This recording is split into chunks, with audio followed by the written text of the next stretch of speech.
Small town in southeastern Colorado is basically giving away buildings to people willing to move there. Our Mark Salinger explains the catch.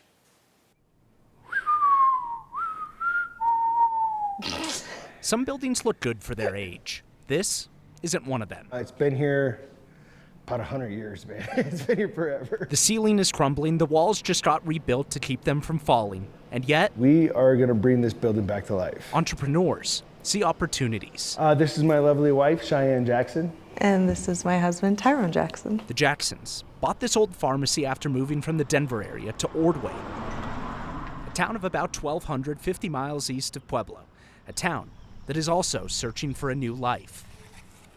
Even the guy who runs Ordway Is that the old pharmacy? agrees. We were a crumbling town, and now we're going to be a rebuilt town. Jerry Barber is the part-time mayor with a head full of ideas. We were to the point where people would drive down our street and say, "This is an ugly town.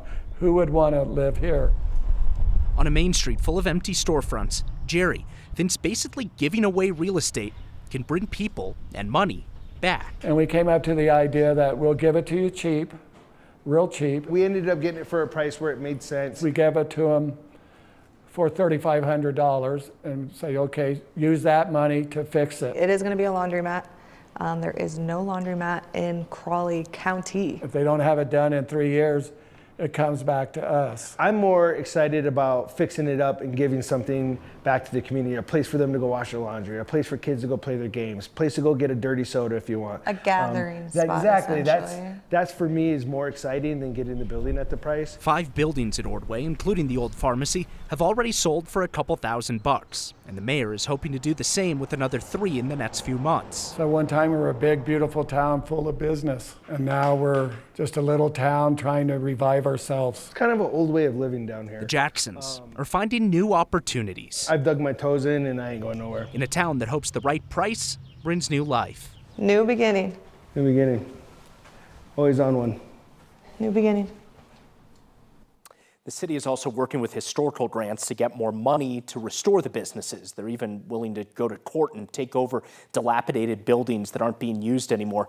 Really novel idea, Kyle, to a very real problem. Let's go in and buy a building. Yeah, I mean, I don't know. I think all of us who grew up in small towns that kind of got hollowed out, wonder what life would be like if we were back in that small town. What caused Ordway to hollow out? So really interesting story from Ordway. So back in the 70s and 80s, a lot of farmers in that area sold away their water rights to front range communities that were growing at the time. And then all the farming basically stopped because there was no water. So that isn't coming back because water rights are so expensive. So there's new ways to try and bring people back to the area. Buy and dry decades later. Yep. All right, Mark Salinger, thank you.